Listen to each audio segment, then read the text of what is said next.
नमस्कार साथियों, स्वागत है आपका BNK24 यूट्यूब चैनल पर। बहुत बहुत साथियों, आज की जो चर्चा है वो ये है कि क्या आपको नहीं लगता कि ये युद्ध जल्दी ख़त्म हो जाएगा।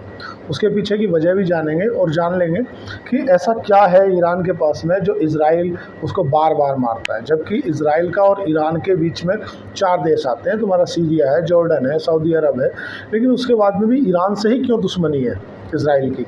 एक विषय ये रहेगा। दूसरा विषय ये रहेगा कि जनरली इजराइल के पास में इतनी क्या टेक्नोलॉजी है जो वो ईरान के अंदर मतलब 1500 किलोमीटर दूर उसका जो साइंटिस्ट बैठे थे, जिस बेडरूम में उनके साइंटिस्ट बैठे थे, उसी बेडरूम में सटीक हमला किया। या भारत का स्टैंड दोनों देशों में कहाँ रहेगा, एक एक करके विस्तार से चर्चा कर लेते हैं। सबसे पहले तो चर्चा करते हैं जो इजराइल ने हमला किया ईरान के ऊपर, जो कि जॉर्डन, सऊदी अरब, इराक और सीरिया, इन 4 देशों को क्रॉस करते हुए, इन 4 देशों की जो एयर स्पेस है उसका इस्तेमाल करते हुए उसने ईरान के ऊपर हमला किया। और हमला भी इतना सटीक किया कि जहाँ पे उनके साइंटिस्ट लेटे हुए थे, सो रहे थे, उसी जगह जाके बिल्कुल सटीक, बिल्कुल निशाना मार के उसी बेडरूम में। मतलब आप समझ सकते हो कि इजराइल के पास में टेक्नोलॉजी कितनी हाई फाई है। या भारत, जहाँ जैसे कि भारत का स्टैंड की बात करें तो भारत जो कि ईरान में एक 4 बाब बंदरगाह है, जो 4 बाब पोर्ट है, उसको डेवलप कर रहा है। और इजराइल से भारत टेक्नोलॉजी लेता है, सॉफ्टवेयर लेता है। तो भारत का स्टैंड क्या रहेगा दोनों की तरफ? क्या ईरान की तरफ खड़ा होगा भारत या इजराइल की तरफ खड़ा होगा? सबसे पहले कॉन्फ्लिक्ट को समझते हैं। परमाणु बम, ये पूरा जो झगड़ा है परमाणु बम का है। परमाणु बम जो कि पूरे के पूरे विश्व में अभी तक 9 देशों के पास में है। परमाणु बम की बात करें तो इजराइल ने 1966 में बना लिया था। 1948 में इजराइल देश अपने मतलब अस्तित्व में आया और 1966 में इजराइल ने परमाणु बम बना के परमाणु परीक्षण कर लिया। आज अगर बात करें, टोटल 9 देश हैं जिन 9 देशों में के पास में परमाणु बम है, जिसमें आपका एक तो अमेरिका, एक तुम्हारा यूके यूनाइटेड किंगडम, एक है तुम्हारा चीन, और एक है तुम्हारा फ्रांस, और एक है तुम्हारा उत्तर कोरिया, किम जोंग उन पगला, और एक है इजराइल, और भारत और पाकिस्तान। ये परमाणु बम इनके पास में, एक रूस, इन 9 देशों के पास में ही परमाणु बम है। अब अगर बात करें मिडिल ईस्ट की, मतलब जैसे पश्चिम की बात करें तो पश्चिम में तो फ्रांस, यूके और तुम्हारा अमेरिका, इनके पास में परमाणु बम है। अगर एशिया में बात करें तो पाकिस्तान, भारत, चीन और रूस, इन 4 लोगों के पास परमाणु बम है। अगर बात करें 4 इधर हो गए, 3 उधर हो गए, 7, और एक है तुम्हारा जापान की तरफ उत्तर कोरिया, किम जोंग उन, और 8, और एक है इजराइल के पास। टोटल विश्व के अंदर 9 ही परमाणु संपन्न देश हैं जिनके पास में परमाणु बम है। अब ये क्या कर रहा है इजराइल को ऐसा अंदेशा है कि जो ईरान है ना, ये ईरान परमाणु को जो न्यूक्लियर है ना, उसको प्योरीफाई करना पड़ता है, तब जाकर 100% प्योरिटी लाते हैं, तब जाकर परमाणु बम बनता है। तो लगभग उसके मुआयने पे आ चुका था ये। अब दुनिया 2 धड़ों में बंटती सी नज़र आ रही है। जैसे कि पहले हमला किया था उस समय तो अमेरिका बोल रहा था कि हमें कोई मतलब नहीं है, हम इस लड़ाई से बाहर हैं। लेकिन अब मामला उलझता नज़र आ रहा है साथियों। उलझता क्यों नज़र आ रहा है? जैसे कि जब ईरान ने हमला करा इजराइल के पास में, तो इजराइल को ये चीज़ अच्छे से मालूम थी, क्योंकि जब इजराइल ने हमला किया था ईरान के ऊपर, तो उसके बाद जो ईस्टर्न मीडिया है ना, जो पश्चिमी देशों की जो मीडिया है ना, वो इजराइल में जाके अपने कैमरे वैमरे सब सेटअप करके बैठ गई थी कि अब आएगी मिसाइल। मतलब सीधा है कि इजराइल को पता था कि ईरान हमला करेगा, और ईरान ने भी एक दिन पहले, मतलब जो हमला करना था रात को, तो आज उसने अपनी मस्जिद पे, जो उनकी सबसे बड़ी मस्जिद है, उस पर लाल झंडा टांग के ये संकेत दे दिया था कि मैं आज हमला करूँगा। आज विस्तार से ये भी चर्चा करेंगे कि भाई इससे व्यापार क्यों बाधित होगा। ठीक है, तो जैसे ही मिसाइल हुई तो एक्चुअल में क्या है कि इजराइल के पास में 3 जो एयर डिफेंस सिस्टम है जो कि इजराइल को कवर रखते हैं। इजराइल के पास में टेक्नोलॉजी इतनी है कि इजराइल अगर अपनी पे आ जाए ना, तो एक बार को अंतरिक्ष से आती हुई मिसाइल को भी इंटरसेप्ट करके मार गिरा सकता है। इजराइल के पास में इतनी क्षमता है। दोनों देशों की तुलना की करेंगे, दोनों देश कहाँ हैं? आज अभी जो इजराइल की तरफ से हमला हुआ, जब उसके ऊपर ईरान ने हमला किया, तो फ्रांस की तरफ से बयान आता है कि फ्रांस इजराइल के साथ है। दूसरा बयान आता है किसका? अमेरिका का। अमेरिका इजराइल के साथ है, तो जाहिर सी बात है ये युद्ध अब जल्दी समाप्त हो जाएगा। अमेरिका और फ्रांस जो कि बड़ी सुपर पावर कंट्री हैं, और उन्हीं के जो पिछलग्गू देश हैं जो कि मुस्लिमों का सबसे लीडर देश माना जाता है, सऊदी अरब। सऊदी अरब भी इजराइल की साथ में है। तुम्हारा कतर, जॉर्डन, ऐसे जो मिस्र, ऐसे जो देश हैं वो कहीं ना कहीं इजराइल की सपोर्ट में अब खड़े हो गए हैं। अगर बात करें ईरान की कि ईरान किस तरफ कौन है, तो ईरान का एक्चुअल में कोई अपना लीड नहीं है। उसके साथ में वो जो मतलब वहाँ पे जो हमले कराता है ना, वो लेबनान के हिजबुल्लाह से, यमन के हूती से, और जो तुम्हारा फ़िलिस्तीन के हमास है उनके माध्यम से हमला कराता है। तो अब मुद्दे की बात पे आते हैं कि यार ईरान से इसका क्या लेना देना है, इजराइल ईरान को क्यों मारता है। देखो क्या है कि जो फ़िलिस्तीन है, फ़िलिस्तीन को जो फंडिंग करता है ईरान करता है। इजराइल ऐसा मानता है कि भाई जो फ़िलिस्तीन है, मतलब फ़िलिस्तीन के जो हमास है, जैसे आप गाज़ा पट्टी वाले हमास बोलते हो, या आप लेबनान के हिजबुल्लाह है, या आप यमन के हूती हैं, इन सभी को के जो पीछे जो पावर खड़ी है ना, वो खड़ी है ईरान। ईरान है शियाओं का सबसे बड़ा लीडर देश, और ईरान बनाना चाहता है परमाणु बम। अगर ईरान परमाणु बम बनाता है तो सबसे ज़्यादा अगर किसी को खतरा है ना, तो इजराइल को है, क्योंकि इजराइल इस चीज़ को मानता है। एक बात तो ये हो गई। दूसरा, अगर बात करें ईरान की तरफ कौन कौन खड़ा है, तो ईरान की तरफ रूस और चीन। अभी आधिकारिक पुष्टि नहीं हुई है, पर ऐसा मानते हैं कि भाई इन दोनों का स्टैंड है, मतलब कहीं ना कहीं ईरान के पीछे स्टैंड है। अब ईरान को मारने के पीछे जो इजराइल की वजह है, इजराइल मानता है जो फ़िलिस्तीन के पीछे जो पावर खड़ी है वो ईरान है तुम्हारा जो हूती है, हूती मतलब तुम्हारा यमन की, उनके जो हूती विद्रोही हैं, हम विद्रोही नहीं मानते, पर चूँकि इजराइल उन्हें मानता है, उसके पीछे जो पावर खड़ी है, जो उसके बैक सपोर्ट करती है, वो है तुम्हारा ईरान।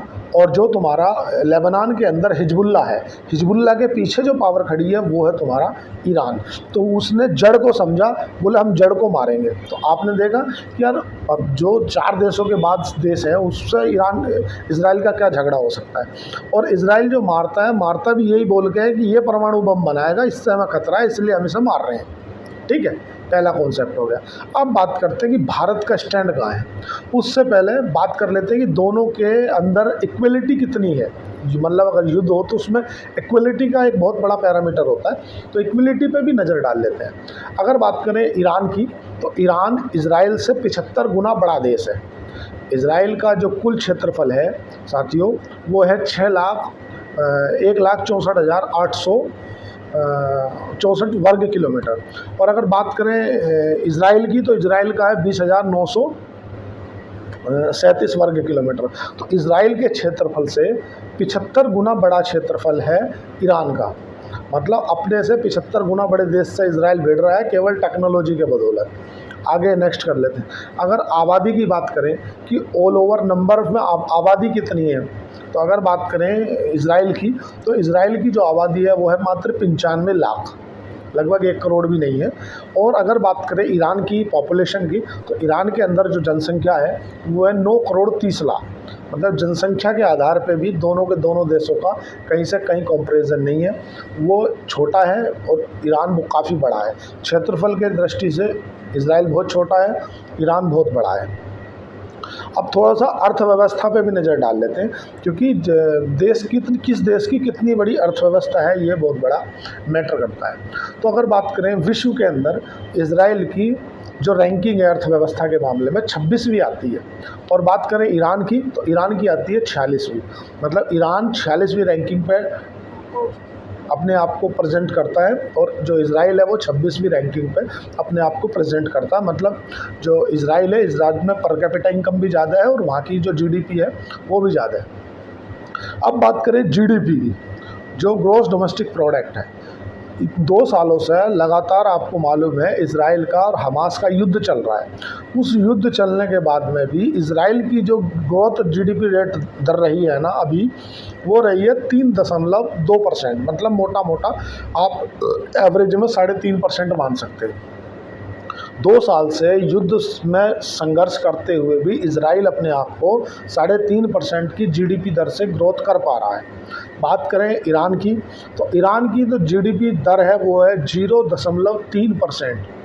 मतलब क्योंकि पूरा जो युद्ध है ना, पूरा या युद्ध समझ लो या पूरा खेला समझ लो, वो पैसे का है। और दोनों देश कहाँ खड़े हैं वो भी एक बार जानना हमारे लिए अपनी एक अच्छी विशेषता ही है और नॉलेजेबल है। तो रैंकिंग अगर देखा जाए अर्थव्यवस्था की तो 26वीं है और ईरान की 46वीं है। रैंकिंग कहीं से कहीं तक मैच खाते नहीं है। अगर बात करें जीडीपी की, ग्रॉस डोमेस्टिक प्रोडक्ट, मतलब जितने देश के अंदर उत्पादन बन रहे हैं, उसके 3.5% से ग्रोथ है 2 साल में युद्ध लड़ने के बाद भी, और वो उसकी 0.0% के आसपास है, मतलब कोई ग्रोथ नहीं है। अगर बात करें सेना के मामले में कि दोनों की सेना किस किस धड़े पे आती है, तो इजराइल की सेना रैंकिंग वाइज 15वें नंबर पे आती है और ईरान की सेना नंबर वाइज 16वें नंबर पे आती है। अगर सैनिकों की बात करें साथियों कि टोटल सैनिक कितने हैं, इजराइल के पास कितने सैनिक हैं और ईरान के पास कितने सैनिक हैं, तो इजराइल के पास मात्र 1,70,000 सैनिक हैं और इजराइल के पास में 6,01,000 सैनिक हैं। मतलब अगर सैनिकों की बात करें तो ईरान के पास काफ़ी सैनिक है इजराइल के मुकाबले, पर सैनिकों का तो यहाँ कुछ काम ही नहीं है। भाई सैनिकों का जर्नली काम कहाँ रहता है, जैसे भारत का बांग्लादेश से बॉर्डर लगा है, वहाँ पर डायरेक्ट सेना से सेना का युद्ध होगा। भारत का पाकिस्तान से बॉर्डर लगा है, वहाँ पर डायरेक्ट सेना से सेना आती है सामने। पर अगर भारत सपोज करो युद्ध ही यूक्रेन से कर रहा हो तो सेना को कैसे भेजेगा, मतलब सेना तो सामने रहे तो नंबर ऑफ सैनिकों की वो काउंटिंग है। और अगर बात करें लड़ाकू विमान की, दोनों देशों के पास कितने कितने लड़ाकू विमान हैं, तो इजराइल के पास में 240 लड़ाकू विमान हैं और बात करें ईरान की तो ईरान के पास 180 लड़ाकू विमान हैं। अब ये पूरा कंक्लूजन समझ लिया, इसके साथ साथ हमें ये भी समझना पड़ेगा कि दोनों देशों की जो रक्षा बजट है वो कितना है। भाई ईरान का रक्षा बजट 1,30,000 करोड़ है और इजराइल का रक्षा बजट 2,60,000 करोड़ है। मतलब ऐसा समझो, उदाहरण से मैं बिल्कुल लेमन लैंग्वेज में समझा रहा हूँ, आपने झगड़ा करने के लिए जितने रुपये अलग निकाल के रखे, जिनके हथियार, गोले, बारूद, वो रक्षा बजट कहलाता है।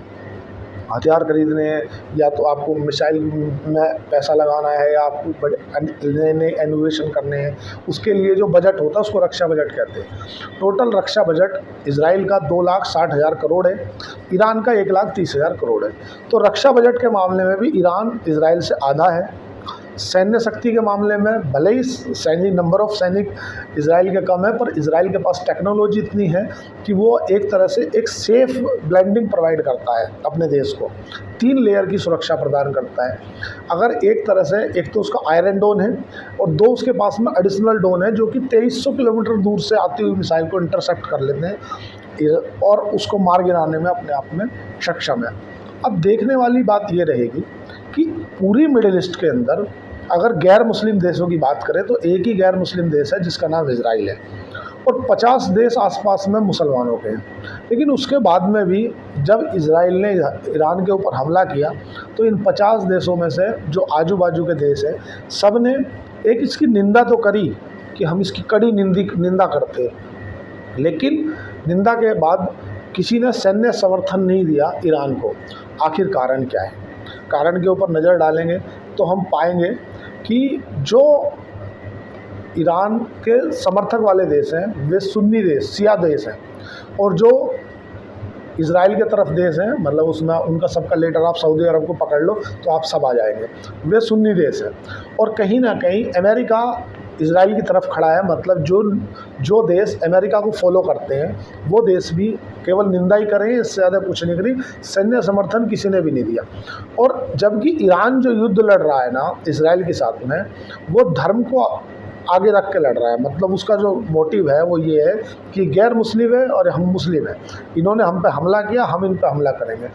अब मुद्दे की बात ये आती कि आप बोल रहे थे, मैंने ऐसा बोला कि यार ये युद्ध ख़त्म हो जाएगा, हो सकता है किसी दिन ऐसी खबर आ जाए, डोनाल्ड ट्रंप आगे बोल दें कि भाई अब से हम युद्ध विराम की घोषणा करते हैं और मैं सीज़ फायर करा रहा हूँ। क्यों? क्योंकि उसके पीछे की वजह है। देखो, इजराइल ने जो सटीक हमले किए उसके पलटवार में जो ईरान ने हमले किए ना, वो अपने देश की जनता के दबाव में आके किए।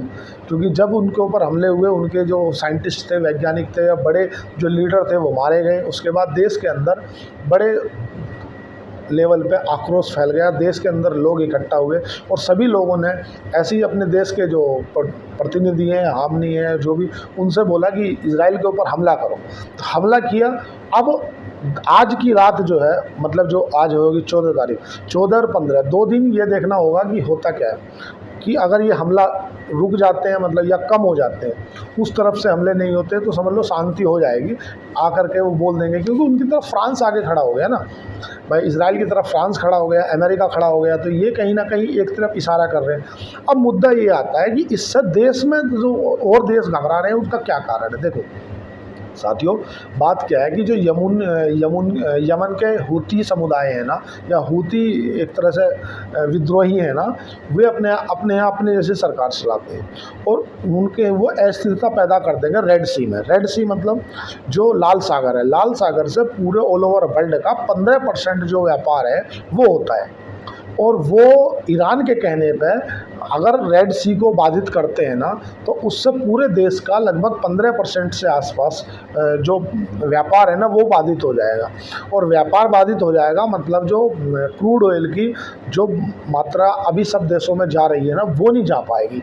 वो नहीं जा पाएगी मतलब किसी भी चीज़ की, जैसे कि आप जानते हो कि डिमांड बढ़ना और सप्लाई घट जाना, तो उसके रुपये इंक्रीज कर देता। मतलब अभी 14% के आसपास क्रूड ऑयल में उछाल देखने के लिए मिला है, क्योंकि अगर रेड सी को वो बाधित कर देते हैं ना, यमन के ये हूती समुदाय है या जो हूती संगठन है, अगर वो रेड सी को किसी तरह से कोई जो क्रूड ऑयल का टैंकर आ रहा है या कोई कंटेनर आ रहा है, उसे अगर ब्लास्ट कर देते हैं या समुद्र में किसी तरह का एक ब्लॉकेज कर देते हैं, तो कहीं ना कहीं जो पूरे विश्व के अंदर होने वाला ट्रेड है वो रेड सी के माध्यम से होता है। और रेड सी के माध्यम से होता है मतलब सीधा है कि भाई वो व्यापार होगा बाधित, और व्यापार बाधित होगा मतलब सभी चीज़ें, समस्या का समाधान नहीं निकलेगा।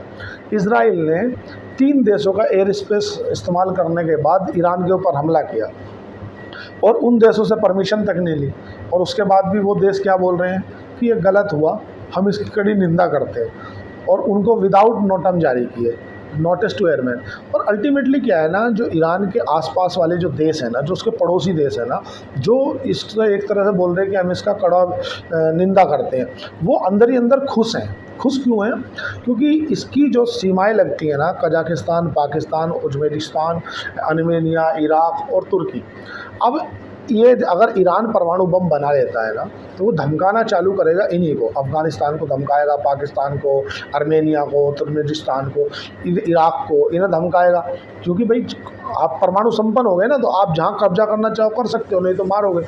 इन्हें ना अंदर ही अंदर खुशी है इस बात की कि यार अच्छा हुआ, इसके जो न्यूक्लियर ठिकाने हैं ना, जो उनको मतलब नुकसान पहुँचाया, काफ़ी अच्छा रहा। अब बात करते हैं कि ये युद्ध जल्दी ख़त्म क्यों होगा, उसके पीछे की वजह क्या है।